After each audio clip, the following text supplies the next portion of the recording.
Hello students, आज की class में हम grinding wheel abrasives and bonding materials पढ़ने वाले हैं।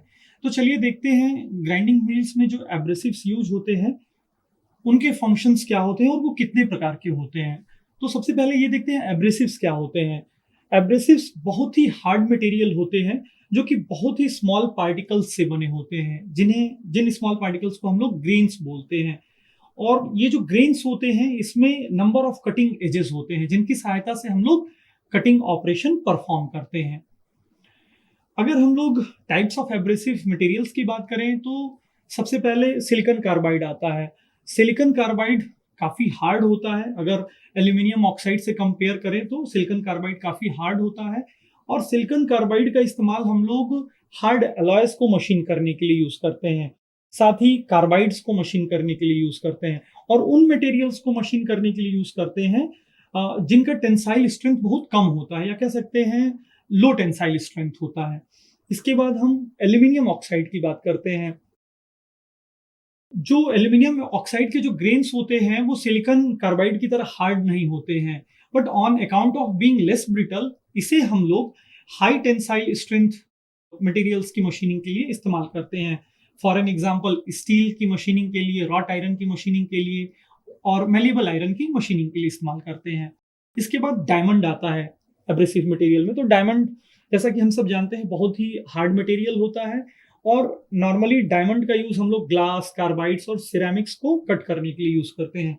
कई बार हम ये देखते हैं कि डायमंड बहुत कॉस्टली होता है तो डायमंड की जगह पे हम लोग कई बार सिलिकॉन कार्बाइड का इस्तेमाल कर लेते हैं।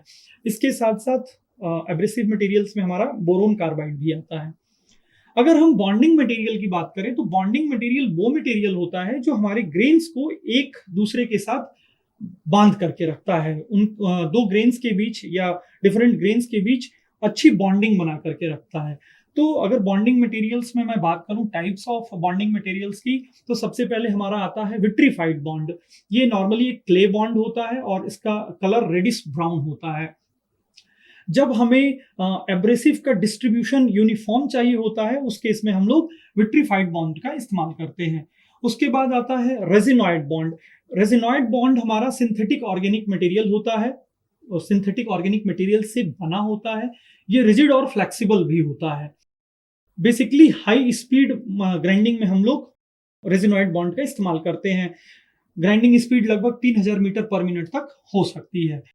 रेजिनॉइड बॉन्ड उस पर्टिकुलर ग्राइंडिंग ऑपरेशन में हम लोग इस्तेमाल करते हैं जहां पे क्विक मेटल रिमूवल हमको चाहिए होता है।